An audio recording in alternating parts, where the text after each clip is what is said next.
Welcome to the Grinders Table, the podcast where we sit with C-suite executives and founders who are taking their industry by storm to figure out how you can build an exceptional career and business. Together, we'll try to uncover how they are both defying the odds and what you can learn from their experience. Today's guest believes that innovation ecosystems should be built like gardens, not factories. She thinks we should treat interacting with children like going to the gym, but for our creativity muscles. From post-revolution Tunisia to Harvard's Innovation Lab, Rym Baouendi shares how she sees the same entrepreneurial DNA everywhere she goes, and how her 16-year-old son taught her that the future belongs to whoever asks the best how question.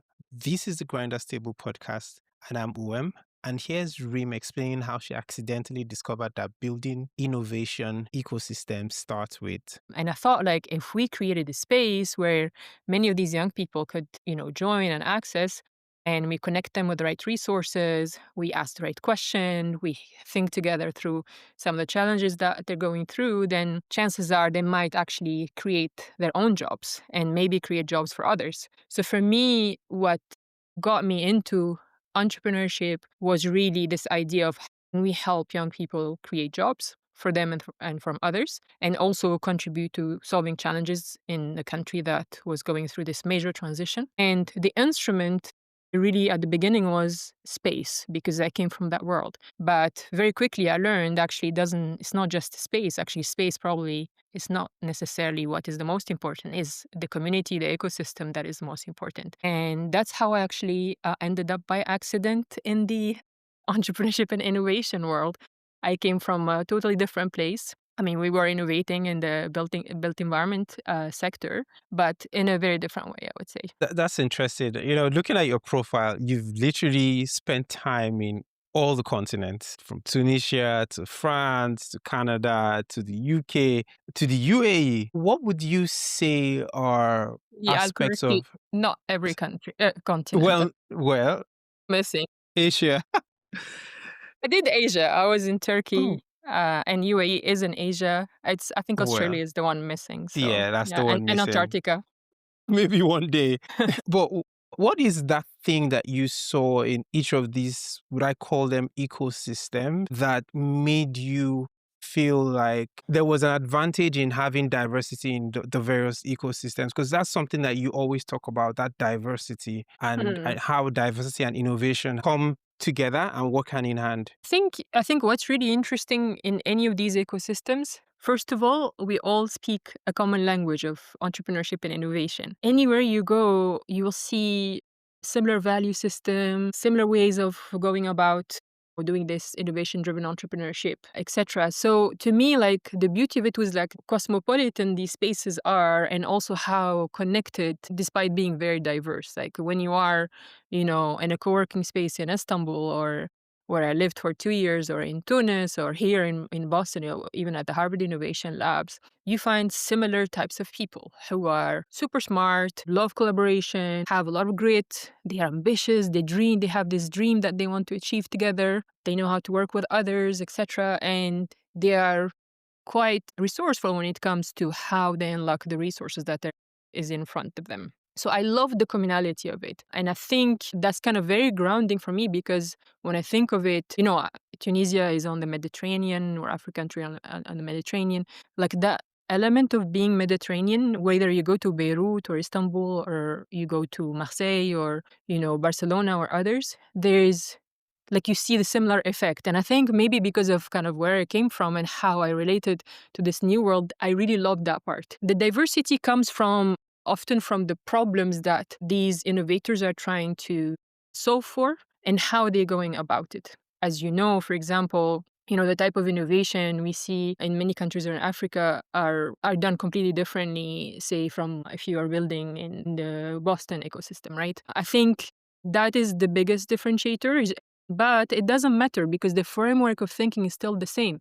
It's like, how do I solve for that? By unlocking certain resources in a certain kind of timeline and sequence, to be able to get to the solution I want. And it's a similar way of going about it. So, like, abstracting it is actually quite easy. It's just like whoever is innovating needs to have that knowledge that constitutes the framework quite well and quite, yeah. So, I think like that's what I see these places very similar and at the same time diverse. The beauty is when these places connect. The bridging is very powerful, and I think that's if there's one thing that us as Africans we need to work on, especially ecosystem builders, is probably that element because it unlocks so many more opportunities for our innovators, and it opens their mind, opens to market, to new ways of doing things, etc.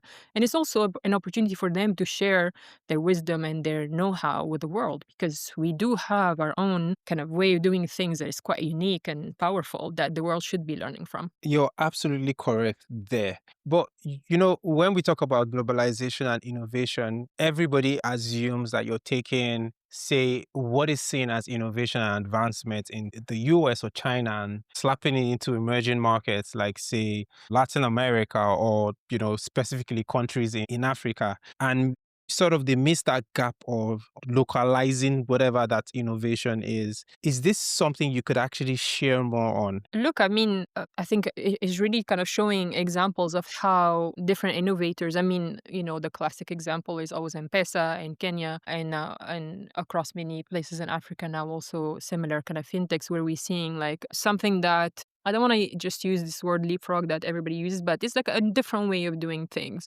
that is works well for that particular location, right? So I think it's really through, we could learn a lot about this, especially through case studies and examples, because by doing so, we'll be able to ask the right questions as innovators as we go about basically in the process of trying to solve for them. By showing more and more examples and making them accessible to our young people, etc., to help them change their frame of thinking is very important, I think.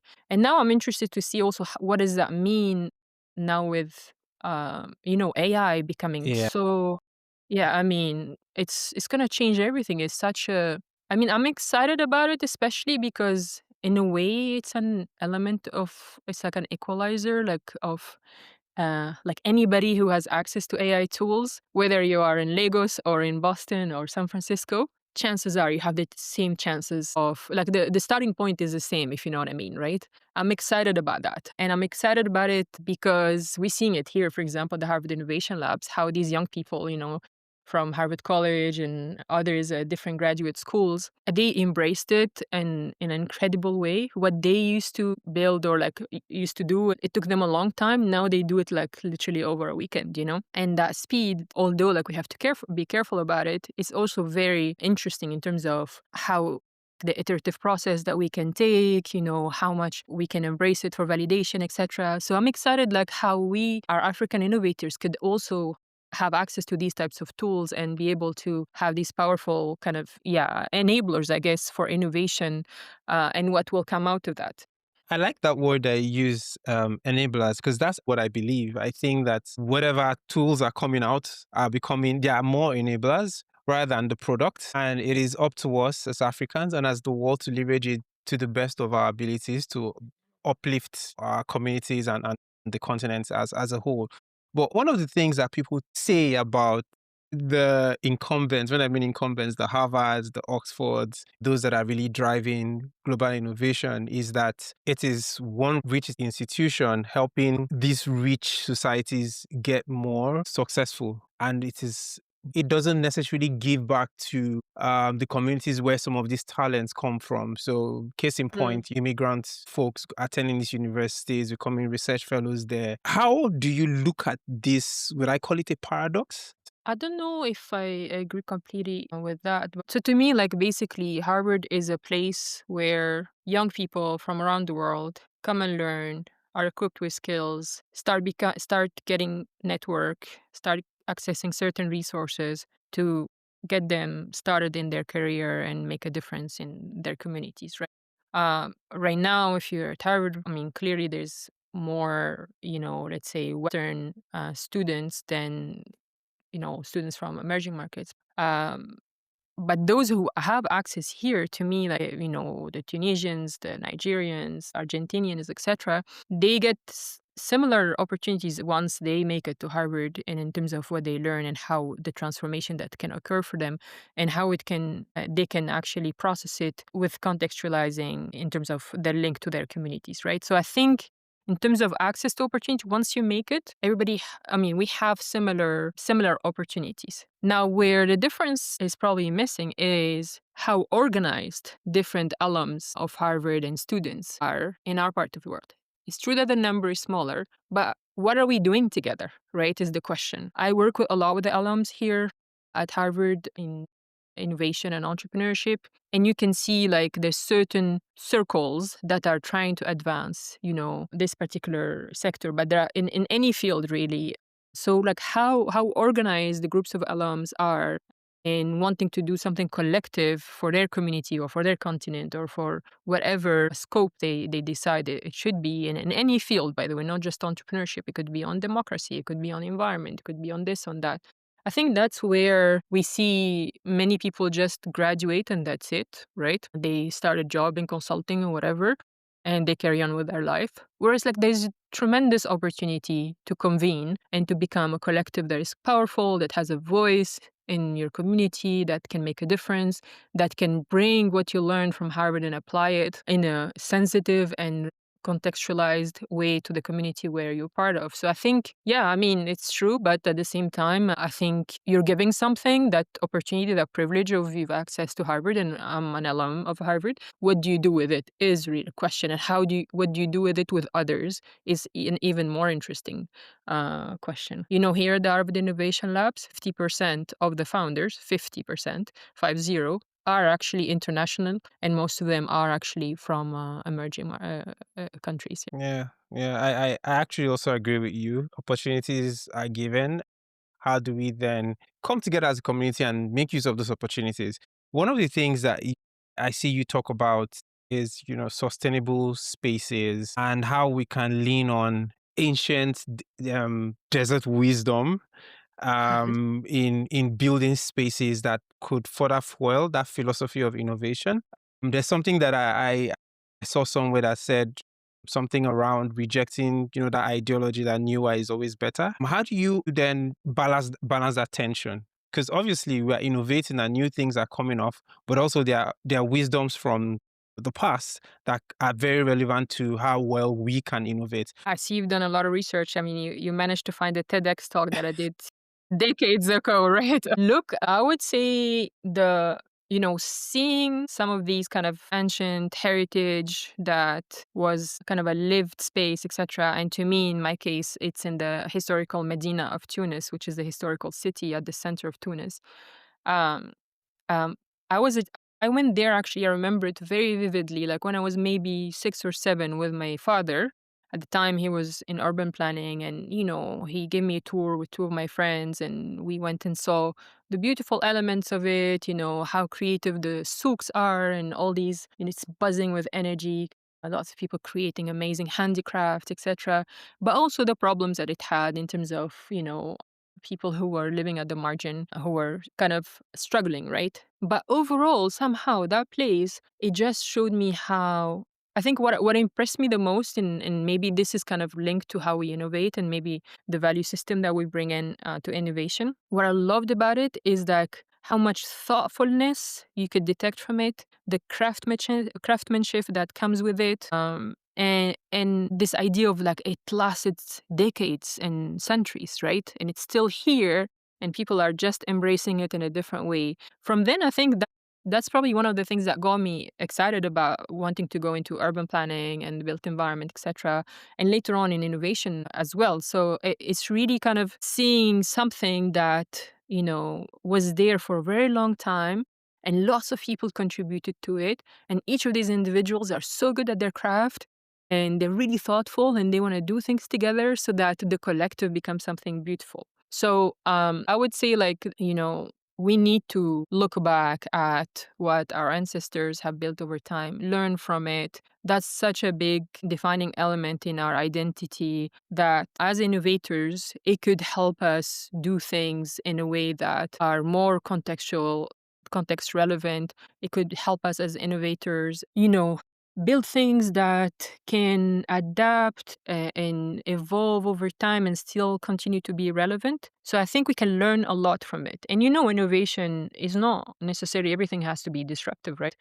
There iterative innovation. In my opinion, like every type of entrepreneurship is important. Yeah, whether you're like a micro enterprise, ME, innovation driven entrepreneurship, science based entrepreneurship, AI based entrepreneurship, like all of these are important, and different approach to going about it can be inspired by things like that are part of our history. And and I'm not talking about just physical things, or like say like food, let's say in Middle East, like hummus, for example, or it could be also concepts and philosophies, things Ubuntu, for example, and others. Like, what can we learn from our culture that we can infuse in our product that we're building, our services that we're building, that will make them stick even longer because it is actually very relatable over time. That question was quite important to me because I'm a fan of the classics. I do like classic designs, but I also like the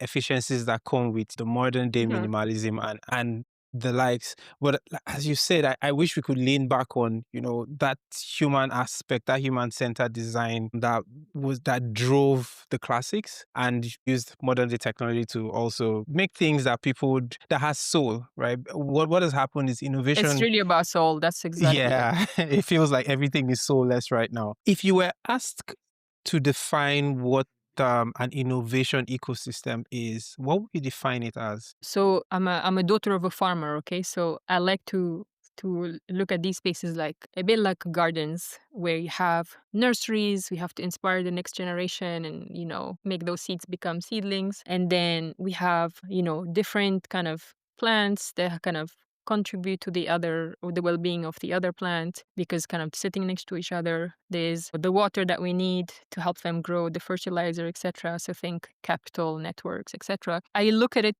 in that way. And at the beginning, I already hesitated if it's more like a forest or a garden, but I think it's a garden because you do need people who are curating these ecosystems and contribute to making access or providing access to these enablers for growth, with little kids learning or being inspired by innovation, all the way to kind of those who are scaling something. So I was lucky to be involved kind of throughout the whole spectrum, I think. I worked a lot with kids introducing to innovation. I work mostly with early stage, whether here at Harvard or through Cogid, the co-working space that I co-founded in Tunisia right after the revolution. And also I was involved in things like Endeavor, for example, working with scale-ups, right? And I feel like in each of these gardens, they're slightly different, but the elements are the same. First, you need the soil, which is like the enabling environment. And that could be a space, it could be policy, that could be something like this, like that will provide the ground, right, for anything to grow. And then you need, to curate that interaction. Like, where do you place like a different startup compared to the other, and how you make them meet, and how they potentially could collaborate, etc., is something that we can work on through programs, etc. And then is really unlocking the many resources that they need at different times, and we need to provide them at the right moment and at the right scale, whether access to mentors, experts, capital, you name it, right? So that's kind of how I think of it, as a little metaphor there. Thank you for sharing that. I saw a video of you and your son, and it got me thinking about your children's approach to problem solving, and how, usually they tend to see more opportunities than the Mhm. risks. How, when you talk about innovation and, with your work in Harvard, have you had to implement, how children see problems and how they try to solve it in any of your work? So, in many ways. So, to me, like that's something super important for me in my work and also personally. I think working with children is almost like going to the gym, but to develop your creativity and imagination muscle. So, like, we should all be doing it on a regular basis and listen to them more, because their voice is very important. They see the world in a pure way, and their imagination is not corrupted by anything. So, the way their fresh perspective is amazingly valuable and very inspiring. So, I love, love, love working with young people at different ages also. I've done multiple design-a-thons for kids in Tunisia and Montreal, two places where I lived for many years. And these are basically one-day events where we introduce young people to a global challenge, could be like climate change, for example, and we work with them throughout the day through a kind of a design thinking process and creating a solution and prototyping it with electronics and recyclables. Fantastic. And the idea they come up with are quite unique. I don't think I've seen even grown-ups coming up with ideas similar to that. So I think maybe for those who want to source innovation, they should look more in what kind of kids are coming up with. During COVID, probably the video you saw with my son Kais is, yeah, I mean, we were spending so much time online, basically me through my work and him through his schooling, etc., and video gaming and all that. And we thought like, can we actually carve out some of that online time but make good use of it? So we decided to create something called Ubud, where Kais would invite another kid from around the world, usually from cities where he lived before, and we would interview a change maker every time, a change maker that is trying to solve for one of the sustainable development challenges through innovation. And it could be anything like a nonprofit leader, an entrepreneur, an activist, an artist, etc. We just kept doing it every week. And that was like an amazing experience for my son to meet other kids from around the world, many of them he didn't know before, to also meet this change maker, to do research, to learn about new fields, to also like get better and more confident at speaking to grown-ups and, asking questions and all that. At the time he was only 11, by the way. He's 16 now. And that really kind of helped him a lot. And to me, like I was seeing it also, these are things that the school does not teach you, doesn't expose you to. It would be great for many kids to actually have exposure to that because as we know it, like our schools like didn't change much, but the future of work will change a lot. Like I can't even, advise my kids today now about, what kind of jobs they can have in the future. Their jobs probably wouldn't don't exist yet, right? So like for Yeah. me, like exposing them to like super innovative people who are usually like working in a interdisciplinary way at the edge of something very innovative, etc., is super important. And by doing so, and me, I'm always like on the background listening to these interviews. I'm a little bit, I'm just like learning.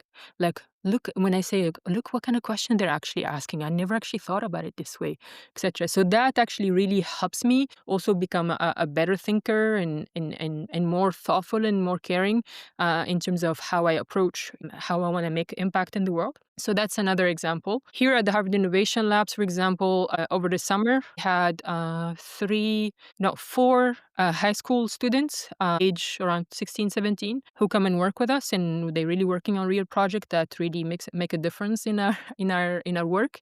And that again, seeing how they approach, the work and how they do it was like a big teaching moment for me and for my colleagues. So not only we give them the work, we expose them to kind of different entrepreneurs we have in the space so they can be inspired and learn from them, but also we make them present on their work so we can learn from them as well. And, every voice matter. Huh? Age, I don't think people like always look at children, oh, it's cute and everything. Actually, no, it's actually very, very serious. Their perspective is very important. And we should be actually allocating time to interact with them and learn from them. After all, like Uh, the future we're trying to shape is actually, it's their future and we won't be there at exactly. that time. So like having their perspective is important. Yeah. Yeah, but what is your advice to the folks adults and on how they can keep that childlike inquisitiveness or childlike problem solving skill? Can they improve that? Because I mean, as you grow older, you begin to think within the box.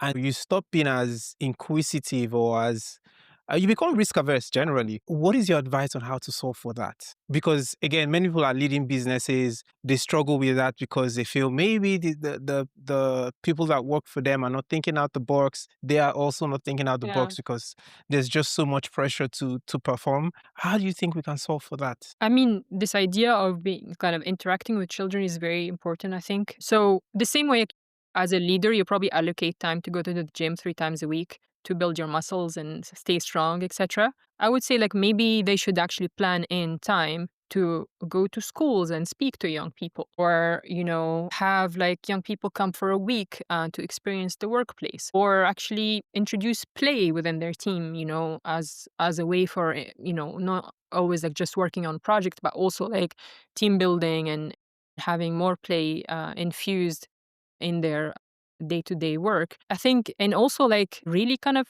getting a little bit deeper in their culture. I mean, I try to follow a lot of what the young people are trying to follow in social media, for example. I'm super interested in things like Pokemon because the brand is such an amazing brand. You could learn so much from it. So I read a lot about the history, how it built over time, and etc. All the gaming world is super interesting as well. The manga, all these things. So I think there's a lot that we can learn from the world of youth and that we should take seriously because it's very, very, very insightful. I would say that's one. The second one is like I treat my career or something like more as a portfolio. I always do like multiple things at once. There's always like a major thing. Like for now, like right now, I'm the director of the Alumni Innovation and Engagement at Harvard Innovation Lab, but I'm always doing other things on the side that are completely different and that I'm just trying to learn something new. And it's not necessary to learn the thing, it's like to help me use my brain differently so that that can enable me to innovate in a different way. So continuously I do that. Like I've always done it since I was a kid until now. You know about mangas, you definitely have a young son. Yeah. But it's fascinating. It's such a cool world. I mean, that's what keeps us, we keep that young child in us alive, I think, by being interested in fascinating, creative things like that. Yeah. Yeah. We're going to go right into our rapid fire round. It's just, simple questions with simple answers. And let's get into it. What's the best question a kid has ever asked you? That's a difficult one. All their questions are so good. Okay, Uh, what's the most shocking question? no, I think, no, the best question is usually like it's always about like how did that happen, like like is the how, like is they love to know the mechanic of something, right, on how we managed to achieve it. I think those questions are always interesting, and usually the how is not necessarily about how did you build the chair, for something like they completely unexpected that you never thought like you would ask a question on how on that one. So yeah, it's then their inquisitive mind is what is the most interesting. What city do you think would be the next innovation hub? Uh, I think all of them. There's no. That's very Yeah. political. No, no, no. They all innovate in their different ways. I really hope that Tunis could become like an even more important hub for innovation. That would be cool. What do you think is the most undervalued skill for any innovator? Great. Great. What is one Asian civilization you would like to study more? This is also a difficult one. I would say like I know a lot about like the North Africa, Mediterranean, Middle East region, but not enough on many of the other African civilizations. For example, Timbuktu in Mali, right? I know a little bit, but not enough. And I think I'm drawn to like wanting to learn more. Do you think, again, let me just segue into this. Do you think that so much of the ancient knowledge, especially coming out of the continent of Africa, is not readily available because we did a terrible job? Again, so very subjective, what I'm saying. We did a terrible job at documenting. I mean, there's a bit of that. Is like how accessible. Like, if you wanted today, if I said, "Oh, I'm like, what do you know about, architecture on the continent? What book did you read about it? Which website? What Mm. award or conference, would you recommend?" You'll see that, it's very limited compared to, say, if you'd ask the same question in Europe or in North America, etc. Right? So I think a lot of the knowledge is like here and there, but then how do we curate it and make it accessible to a larger public that could be interested and could learn from it is probably what is missing. And oftentimes is okay, maybe people didn't have the vision to do that, but sometimes also the lack of resources or a business model to be able to do these things. Yeah, sure, sure. Very, very, very true. Thank you, Rim, for spending the last few minutes with us. I always end all our podcasts with one question, which we always get different answers to. Between power, money, fame, and pleasure, which is more important to you and which is least important to you with your reasons? Pleasure for sure is the most important. Yeah, I mean, anything I do, I always have to think about what's the impact of it. Am I going to have a good time doing it or not? It's a little bit of a privilege that I have that, choice. But since I have it, then I'm taking advantage of it. And Uh, which one is the least important? yeah. Well, say it again. So it's money, power, Power, and money, pleasure. fame. definitely not interested in that. It's always very interesting because I've never really seen anybody working in the academic space that loves the fame. Yeah. Very interesting. And I've met so Ego many people ego in. and fame and things like that could be dangerous, actually. Thank you so much. This was lovely. If you were going to leave one word with the listeners today, what would that be? You know, listeners, I would assume they are from all parts of Africa and internationally. And the Let's world? build more Yes. bridges. Let's connect more. And the more we connect, the more we can achieve together. That would be like my key message. I would love to meet very different people from who I have access to today, just gonna enrich my understanding of the world and also craft new spaces for me to make an even bigger impact in places that I haven't even thought of, or in areas or issues that I haven't worked on. So that would be like, yeah, let's connect and collaborate more. Thank you so much. This was amazing. Thank you once again. That's all on today's episode of The Grinders Table, and thank you for listening. If you enjoyed this episode and you'd like to support the podcast, please share it with others, post about it on social media, or leave a rating and review. To catch all the latest from me, you can follow me on Instagram and Twitter at MonsieurOM. That's at Monsieur for Mr. in French, OM. Thanks again, and I'll see you next time.